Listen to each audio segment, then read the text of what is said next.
Hi hello guys welcome back to Aadya colourful. ನಾನು Suma. Friends, ಇವತ್ತಿನ ವಿಡಿಯೋದಲ್ಲಿ ಒಂದು ಸ್ನ್ಯಾಕ್ಸ್ ರೆಸಿಪಿನ ಶೇರ್ ಮಾಡ್ತಾ ಇದ್ದೀನಿ. ಖಂಡಿತ ಇದನ್ನು ನೀವು ಸ್ನ್ಯಾಕ್ಸಿಗೆ ಕೂಡ ಮಾಡ್ಕೋಬೋದು ಅಥವಾ ಬ್ರೇಕ್ಫಾಸ್ಟಿಗೆ ಕೂಡ ಮಾಡ್ಕೋಬೋದು. ತುಂಬಾ ಈಸಿಯಾಗಿ ಟೇಸ್ಟಿಯಾಗಿ ಮಾಡುವಂಥ ಒಂದು ನಿಮಿಷದಲ್ಲಿ ಆಲೂ ಸ್ನ್ಯಾಕ್ಸ್ನ ತಯಾರಿಸಿ ತಿಂದರೆ ಖಂಡಿತ ಮತ್ತೆ ಮತ್ತೆ ತಿನ್ನಬೇಕು ಅನಿಸುತ್ತೆ. ಅಷ್ಟು ರುಚಿಯಾಗಿರುವಂಥ ಒಂದು ನ್ಯೂ ಸ್ಟೈಲ್ ಪೊಟ್ಯಾಟೊ ರೆಸಿಪಿ ಅಂತ ಹೇಳ್ಬೋದು ಇದನ್ನು. ಸೊ ಈಗ ನಾನು ಇಲ್ಲಿ ಆಲೂಗೆಡ್ಡೆನ ತೊಗೊಂಡಿದ್ದೀನಿ. ಸೊ ನೀವು ಸಿಪ್ಪೆ ಇರೋವಂಥ ಆಲೂಗೆಡ್ಡೆನೂ ತೊಗೊಂಡ್ರು ಕೂಡ ಅದನ್ನು ನೀಟಾಗಿ ವಾಶ್ ಮಾಡಿ ಕೂಡ ಈ ಒಂದು ರೆಸಿಪಿನ ಮಾಡಬಹುದು. ಅಥವಾ ಈ ಥರ ನೀವು ಸಿಪ್ಪೆನ ಕ್ಲೀನ್ ಮಾಡಿ ನಂತರ ಕೂಡ ಹೀಗೆ ಕಟ್ ಮಾಡ್ಕೋಬೋದು. ನೋಡಿ, ಈ ಥರ ಸ್ಲೈಸ್ ಆಗಿ ನಾನು ಕಟ್ ಮಾಡ್ಕೊಳ್ತಾ ಇದ್ದೀನಿ. ಹೀಗೆ ಈಗ ನಾನು ತಗೊಂಡಿರುವಂತಹ ಆಲೂಗಳನ್ನೆಲ್ಲ ಈ ಥರ ಕಟ್ ಮಾಡ್ಕೊಳ್ತೀನಿ.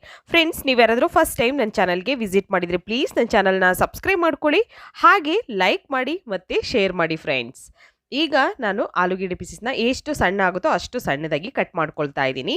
ತೀರಾ ಜಾಸ್ತಿ ಸಣ್ಣ ಅಂದರೆ ಬೇಡ ಅಂದರೆ ಖಂಡಿತ ನೀವು ಸ್ವಲ್ಪ ಮೀಡಿಯಮ್ ದಪ್ಪ ಕೂಡ ಕಟ್ ಮಾಡ್ಕೊಬೋದು. ನೋಡಿ, ಈ ಥರ ನಾನು ಸ್ಲೈಸ್ ಆಗಿ ಕಟ್ ಮಾಡಿಕೊಂಡು ಈಗ ಇದನ್ನು ಒಂದು ಬೌಲಿಗೆ ಹಾಕ್ಕೊಳ್ತೀನಿ. ಫಸ್ಟು ಕಟ್ ಮಾಡಿರೋಂತಹ ಆಲೂಗೆಡ್ಡೆನೆಲ್ಲ ನಾವು ಒಂದು ಬೌಲಿಗೆ ಹಾಕ್ಕೊಳ್ಳೋಣ.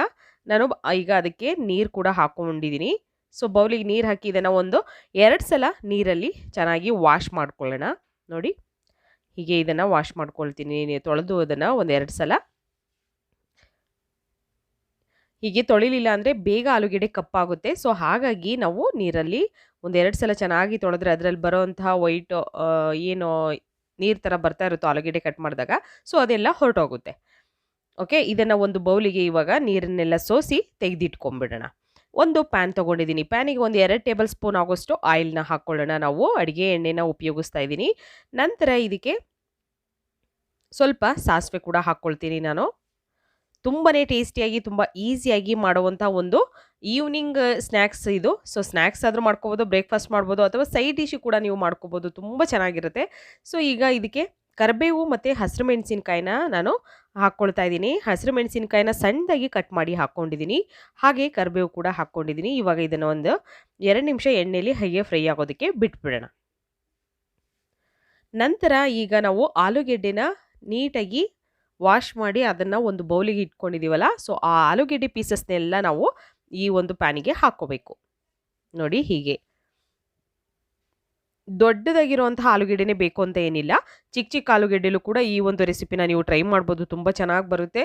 ಹಾಗೆ ತುಂಬಾ ಈಸಿಯಾಗಿ ಆಗುವಂತಹ ಒಂದು ರೆಸಿಪಿ ಅಂತ ಹೇಳ್ಬೋದು ಇದನ್ನು. ನಂತರ ಈಗ ಮಿಕ್ಸ್ ಮಾಡ್ಕೊಳ್ಳೋಣ. ನೋಡಿ, ಹೀಗೆ ನಾನು ಮಿಕ್ಸ್ ಮಾಡ್ಕೊಳ್ತಾ ಇದ್ದೀನಿ.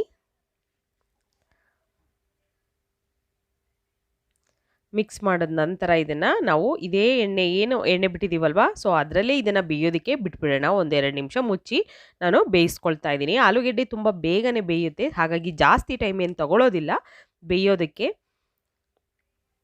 ಈಗ ಮಿಕ್ಸ್ ಮಾಡ್ಕೊಳ್ಳೋಣ ಒಂದು 2 ನಿಮಿಷದವರೆಗೂ ಬೇಯಿಸ್ಕೊಂಡಿದ್ದೀನಿ ಅಷ್ಟೇ ನಾನು. ನಂತರ ಇದು ಇನ್ನೊಂದು 2 ನಿಮಿಷ ಬೇಯ್ತಾ ಇರಲಿ. ನಂತರ ಇಲ್ಲಿ ಒಂದು ಬೌಲಿಗೆ, ಒಂದು ಪ್ಯಾನಿಗೆ ನಾನು ಕಡಲೆ ಬೀಜ ಹಾಕ್ಕೊಂಡಿದ್ದೀನಿ. ಒಂದು ಅರ್ಧ ಕಪ್ ಆಗೋಷ್ಟು ಕಡಲೆ ಬೀಜನ ಹಾಕಿ ನಾವು ಇದನ್ನು ಹುರ್ಕೋಬೇಕಾಗುತ್ತೆ. ಒಂದು ಹೊಸ ಥರದ ಸ್ನ್ಯಾಕ್ಸ್ ಅಂತ ಹೇಳ್ಬೋದು ಇದು. ಟೇಸ್ಟ್ ಅಂತೂ ಸೂಪರ್ ಆಗಿರುತ್ತೆ. ಮಕ್ಕಳಿಗಂತೂ ತುಂಬಾ ಇಷ್ಟ ಆಗುತ್ತೆ. ನೀವು ಆಲೂಗೆಡ್ಡೆಯಲ್ಲಿ ಸುಮಾರು ರೆಸಿಪಿಗಳನ್ನು ಟ್ರೈ ಮಾಡಿರ್ತೀರ. ಖಂಡಿತ ಇದು ಒಂದು ಸಲ ಟ್ರೈ ಮಾಡಿ ಹೇಗೆ ಬಂತು ಅಂತ ನನಗೆ ತಪ್ಪದೆ ಕಾಮೆಂಟ್ ಸೆಕ್ಷನಲ್ಲಿ ತಿಳಿಸಿ ಫ್ರೆಂಡ್ಸ್. ನಂತರ ಇಲ್ಲಿ ನಾನು ಧನಿಯಾ ಬೀಜನ ಹಾಕ್ಕೊಳ್ತಾ ಇದ್ದೀನಿ, 1 ಸ್ಪೂನ್ ಆಗುವಷ್ಟು. ಹಾಗೆ ಸೋಂಪು ಸ್ವಲ್ಪ ಹಾಕ್ಕೊಳ್ತಾ ಇದ್ದೀನಿ, ಒಂದು 1/4 ಟೀ ಸ್ಪೂನ್ ಆಗುವಷ್ಟು ಸೋಂಪನ್ನು ಹಾಕಿ, ಹಾಗೆ ಒಣಮೆಣಸಿನ್ಕಾಯಿನ ಹಾಕ್ಕೊಳ್ತಾ ಇದ್ದೀನಿ. ಕೆಂಪು ಮೆಣಸಿನ್ಕಾಯಿನ ಈಗ ನಾವು ಹಾಕ್ಕೊಳ್ಳೋಣ. ಒಂದು 2 ಅಥವಾ 3 ಹಾಕ್ಕೊಳ್ತಿದ್ದೀನಿ. ಈಗ ಇದನ್ನು ರೋಸ್ಟ್ ಮಾಡ್ಕೋಬೇಕು ಹೀಗೆ. ನಂತರ ಇದನ್ನು ಈಗ ಆಗಿದೆ ಆಲ್ಮೋಸ್ಟ್ ಆಲ್. ನೋಡಿ, ಕಲರ್ ಕೂಡ ಮೇಲೆ ಕಲರ್ ಕೂಡ ಚೇಂಜ್ ಆಗಿದೆ. ಸ್ವಲ್ಪ ತಣ್ಣಗಾಗಲಿ. ತಣ್ಣಗಾದ ನಂತರ ಈಗ ಜಾರಿಗೆ ಹಾಕ್ಕೊಳ್ಳೋಣ ಇದನ್ನು. ಕಡಲೆ ಬೀಜ, ಹಾಗೆ ಧನಿಯಾ ಬೀಜ ಮತ್ತು ಸೋಂಪು, ಹಾಗೆ ಒಣಮೆಣಸಿನ್ಕಾಯಿ ಇಷ್ಟನ್ನು ಹುರಿದಿರೋ ಅಂಥದ್ದನ್ನು ಹಾಕಿ ಈಗ ಜಾರಲ್ಲಿ ನಾವು ಹಾಕಿ ಇದನ್ನು ಪೌಡರ್ ಮಾಡ್ಕೊಂಬರೋಣ. ನೀರೇನೂ ಹಾಕೋದು ಬೇಡ, ಹಾಗೆ ಇದನ್ನು ಪೌಡರ್ ಮಾಡ್ಕೊಂಬರಬೇಕು. ಈಗ ಪೌಡರ್ ತರಿತರಿಯಾಗಿದ್ದರೆ ಸಾಕು, ಜಾಸ್ತಿ ನುಣ್ಣಗೇನು ಬೇಡ. ನೋಡಿ, ಇಷ್ಟಿದ್ರೆ ಸಾಕು. ಕಡಲೆ ಬೀಜ ನೀವು ಸಿಪ್ಪೆ ಕೂಡ ತೆಗೆದು ಕೂಡ ಉಪಯೋಗಿಸ್ಬೋದು. ಹಾಗೆ ಬೇಕು ಅಂದರೆ ಹೀಗೆ ಹಾಕ್ಕೊಳ್ಬೋದು, ಏನು ತೊಂದರೆ ಇಲ್ಲ. ನೋಡಿ, ಈಗ ಪೌಡರ್ ಆಗಿದೆ. ಸೊ ಇವಾಗ ಇದನ್ನು ನಾವು ಒಂದು ತಟ್ಟೆಗೆ ತೆಗೆದಿಟ್ಕೊಂಬಿಡೋಣ. ಈಗ ಇಲ್ಲಿ ಆಲೂಗೆಡ್ಡೆ ಬೇಯ್ತಾ ಇದೆ. ಸೊ ಆಲ್ಮೋಸ್ಟ್ ಅಲ್ಲಿ ಆಗಿದೆ ಆಲೂಗೆಡ್ಡೆ ಬೆಂದಿರೋದು. ಇದಕ್ಕೆ ಅರಿಶಿನ ಪೌಡರ್ನ ಹಾಕ್ಕೊಳ್ತಾ ಇದ್ದೀನಿ. ಸ್ವಲ್ಪ ಒಂದು ಚಿಟಿಕೆಯಷ್ಟು ಅಡಿಗೆ ಅರಿಶಿನನ ಹಾಕ್ತಾ ಇದ್ದೀನಿ. ಹಾಗೆ ಖಾರಕ್ಕೆ ನೀವು ಇಲ್ಲಿ ನಾನು ಅಚ್ಕಾರದ ಪುಡಿನ ಹಾಕ್ಕೊಳ್ತಾ ಇದ್ದೀನಿ. ನಿಮಗೆ ಬೇಕು ಅಂದರೆ ಬರೀ ಹಸಿಮೆಣಸಿನ್ಕಾಯಿ ಕೂಡ ಉಪಯೋಗಿಸ್ಬೋದು. ಸ್ವಲ್ಪ ಒಂದು ಅರ್ಧ ಸ್ಪೂನ್ ಆಗೋಷ್ಟು ನಾನು ಅಚ್ಕಾರದ ಪುಡಿನ ಹಾಕ್ಕೊಳ್ತಾ ಇದ್ದೀನಿ. ತುಂಬ ಟೇಸ್ಟ್ ಚೆನ್ನಾಗಿರುತ್ತೆ ಅಂತ ಹೇಳಿ 2 ಹಾಕಿದ್ರೆ ಒಳ್ಳೆ ಟೇಸ್ಟ್ ಇರುತ್ತೆ. ನಂತರ ಇದಕ್ಕೆ ನಾವು